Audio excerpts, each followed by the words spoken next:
bitch. If any of you are unfamiliar with what a shit-eating grin is, it's this right here.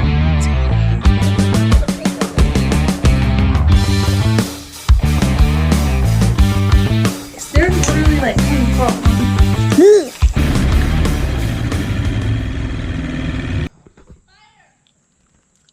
Get it off. Okay, here we are, whole nother day, working on this 50-year-old outboard motor. In the past several times I've taken it out, it's just given me nothing but problems. There's really only one thing I haven't done.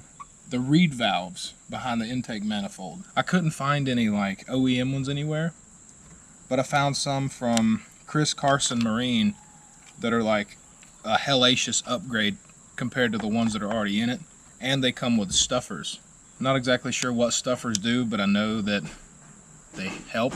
And these are like the top performance upgrade, whereas, ooh, come with a sticker too.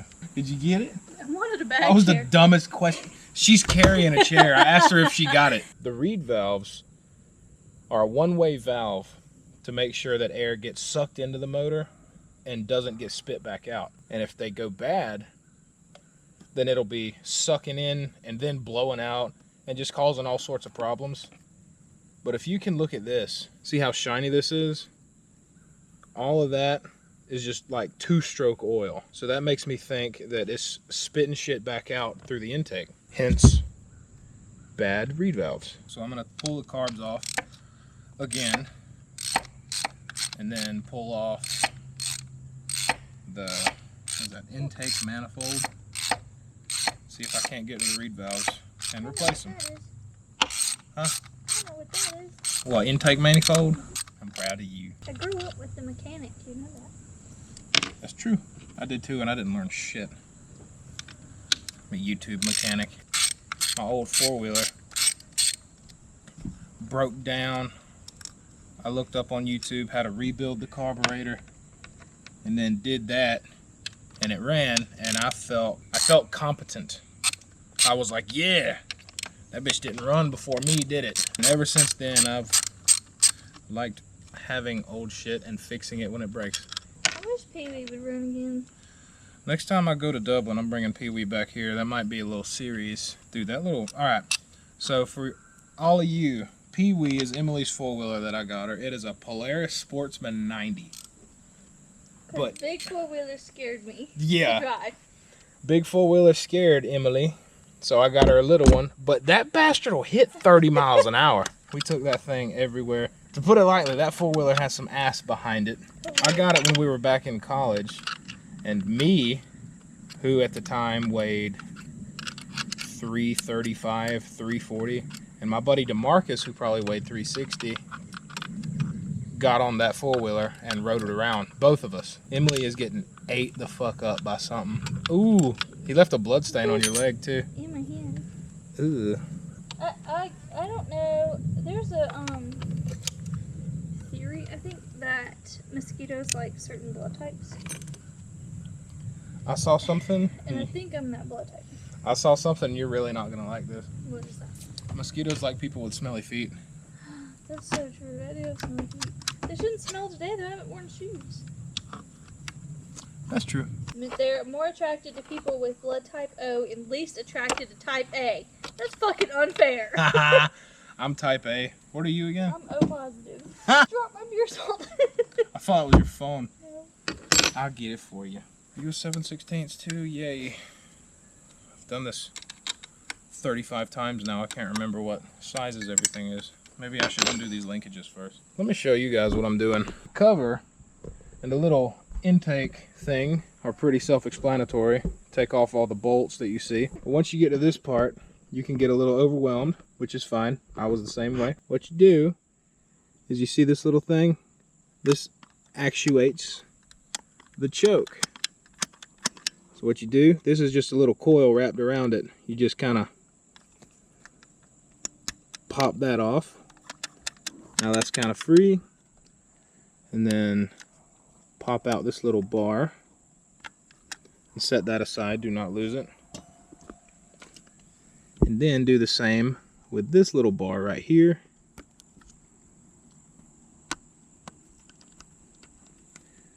Wiggle it out somehow. Golly. That comes out. And then all your linkages are free.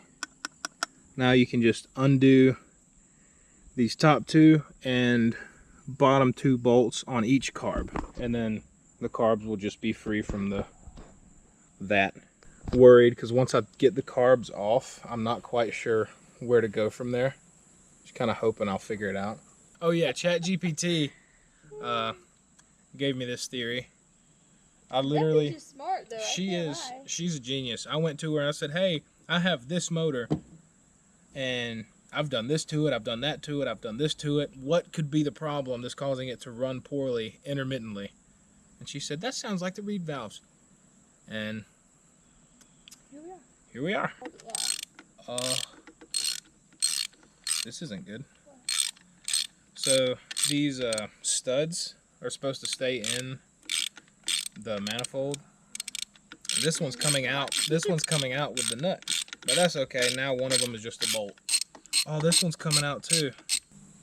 It's probably fine. It's probably fine. It'll go right back in the same way. It's still there.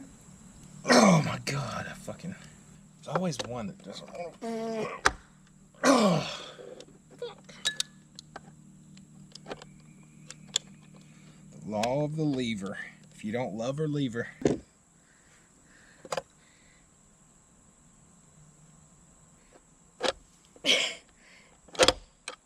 Kill that mosquito. Thank you. Welcome. Landed on your hand. Half dead ass landed on my hand. Bitch. You know what? You really don't need to come off. Just fucking chill right there. Alright, so with the carbs off, and again, this is the first time I've done this, it looks like that starter bolt needs to come out. That bolt, that bolt, that bolt, that bolt, that bolt, that bolt down there, that bolt, and one more down there. She got me a beer. They say the perfect woman doesn't exist. And they're right. What are the chances these are 7/16? I think our cat just tried to get out. I feel like somebody's been in here before. Because that, I don't think is the right bolt. Because it was in like 3 turns. To my understanding, if this has never been fiddled with, these would be like impossibly hard to get off. Every one of them is just like, and it come off. So maybe previous owner took this off, saw that the reed valves were bad, put it back together and sold it for cheap because he didn't think he could get new reed valves. Maybe. Well, the dude we bought it from was like 17, so. That is true.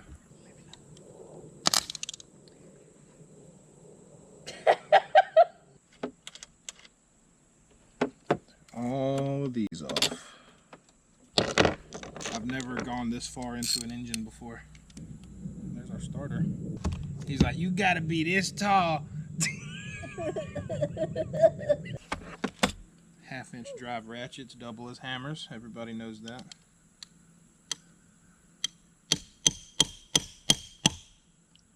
That worked. Something moved. Yay! I got a thing right there. Yeah. You know in the Polar Express when he goes through the tunnel and like the ghosty dude on top gets like pummeled by the tunnel? Yeah. But he's a ghost, so it doesn't really matter. Yeah. This is cool looking. I've never been this deep in an engine inside, before. like Yeah. that. Spin it for you, baby. So that's working. That's what we're working with. Yeah. We're gonna look at these now. And these reeds do what? They let air suck in, and when it sucks in, it opens. You see it? Yeah. Like that. And then after it's completed that sucking motion, it's supposed to clamp down. It's literally like an instrument, except Yeah. it's sucking instead of blowing. Yeah. Alright. I heard. What the fuck? You crazy. Shit. It's crazy. They came up with this shit in the 70s. You know, people were pretty smart back then. It was all that booger sugar everybody had access to. The booger sugar.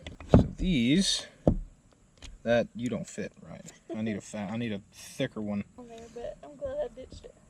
Oh, That's boy. the best thing to me. When you finally get it unstuck, that first like crack. Is that why you like me? Because I got screws loose? I mean, I feel like we both are pretty loose up in a noodle, you know? The top In of that our tin case. is fucked. Yeah. The little inspector boy said that, you know? Yeah. Who do you call to fix that? A contractor? Ghostbusters. Okay.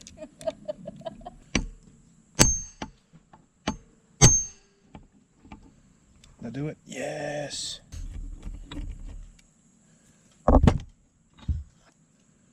Came right out.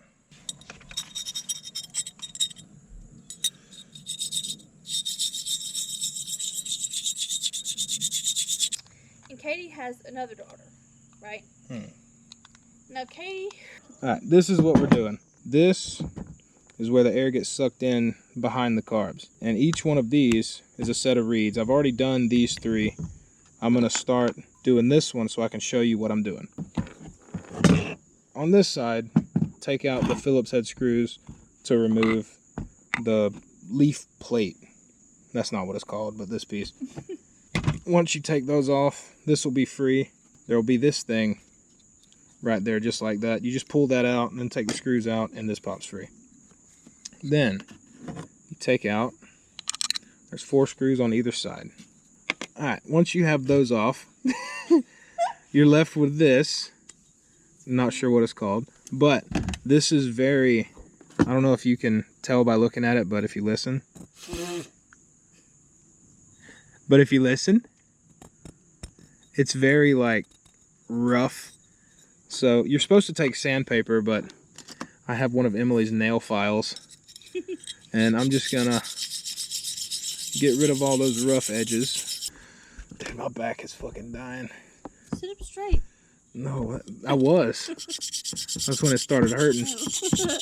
Once you have both sides cleaned up and sanded down, or filed down if you're me, you just line up these new reed plates, and I'm pretty sure it doesn't matter what orientation you have them in. They line up both ways. Line the holes up there, and then this plate is gonna go to where it sticks up like that. It looks like the second from the left reed valve was like cut different or something. Gotta hope not. But I get Once you've done that on both sides, make sure before you tighten everything up that they line up and they cover those little ports. And if you want, you can cover most of the holes with your hand like that and blow through this little access. And then suck back through to see if there's any air escaping. I think we're good. Back to this part, I'm also installing stuffers because this kit came with a set of stuffers. Now what these do exactly, I'm not sure, but to my understanding, they just take up space that air would occupy and make the suction into the engine stronger. But don't take my word for it, do your own research. La Familia? Who the fuck are you? Well, that must be that place Vin Diesel owns. La Familia?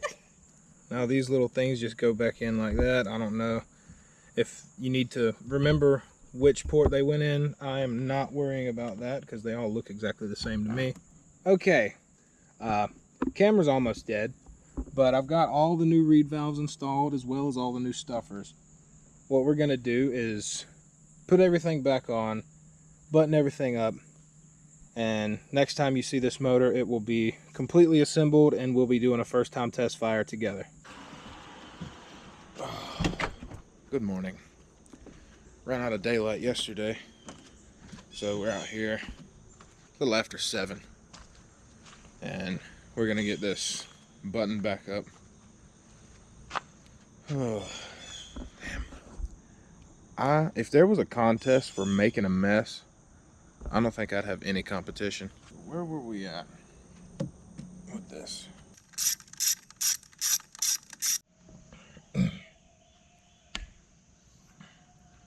Okay, I've had this thing taken apart and put back together 3 times now, because I put everything back together and then realized I forgot to tighten the bottom fuel line going to the bottom carburetor. Took everything off, tightened that, put everything back on, realized that I forgot to hook the loop back around the choke actuator, so I had to take everything back off, hook that back up, got everything back together. Let's see what happens. I'm calling that good enough for a lake test. I really do have more boat than truck, don't I? Is it too soon to start wishful thinking? Last time I thought I fixed the boat, it ran perfectly fine out of the water, and then I put it in the water, it ran like garbage. Now it's popping off and running kinda a little bit out of the water. So maybe in the water it'll run like it's supposed to. But I don't know. We'll see. We're gonna go back out to Glass Bridge Park today. It is Monday, so I'm willing to bet that it is pretty much dead at the boat ramp.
Well, I wouldn't exactly call that a successful mission.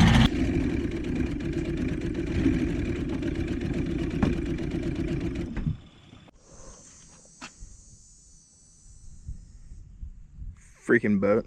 Next plan of action, I'm gonna take the boat back to the house where I have a new CDI and 4 new coil packs. Maybe 2 or 3 of those coils are bad, because in one of the last videos I only replaced 1 of them. But I've got a whole new set of aftermarket coil packs, and I've got a new CDI. I'm gonna pull the boat out of the water, go back home. Next time you see me, I'll be doing that. Okay, it's the moment of truth. I've already replaced this coil, so I just left this one. But I have 1, 2, 3 new ones and a new CDI. I'm gonna see what happens. I already primed the bulb. I'm just gonna see what happens.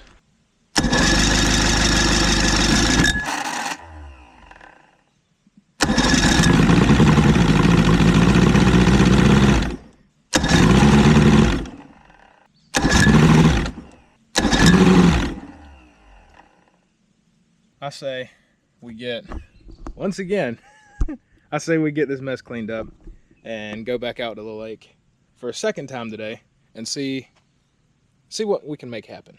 We're back. What are the chances? The anticipation is killing me. Let's see what happens.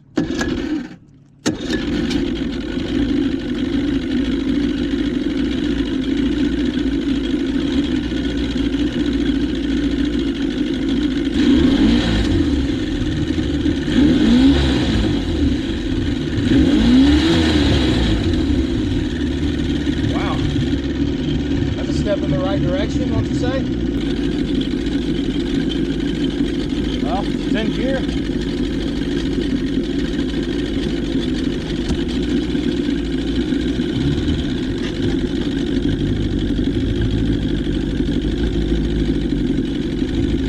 Able to just barely go. I'll take that. That's 100% better.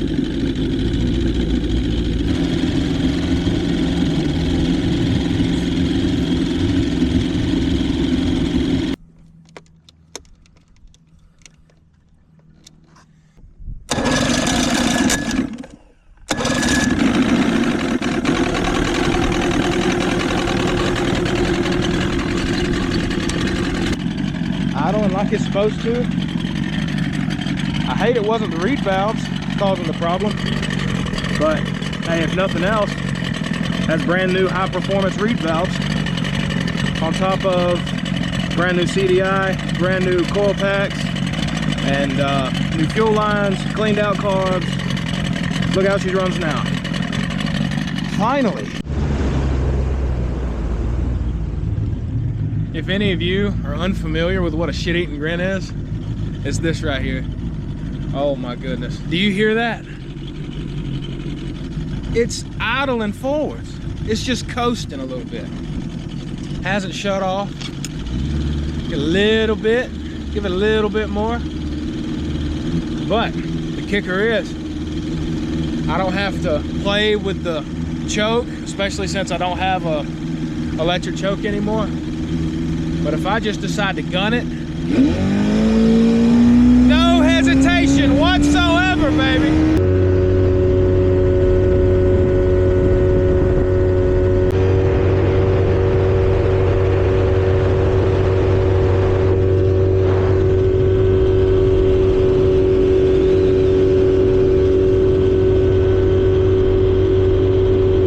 Okay, I'm gonna call that trip a success. Now that the boat runs like it's supposed to, we're probably gonna be doing more catch and cook videos, or at least catfishing videos. For the time being, it's like completely out of gas. It's 117 degrees outside, just a slight exaggeration. And I'm tired of being outside. I'm gonna drop the boat off at the house, go inside, shower, and then me and Emily are gonna stay in the air conditioning. Anyway, hope you guys enjoyed. Keep an eye out for future videos, and even if you didn't enjoy this one, that's okay too. See you guys next time.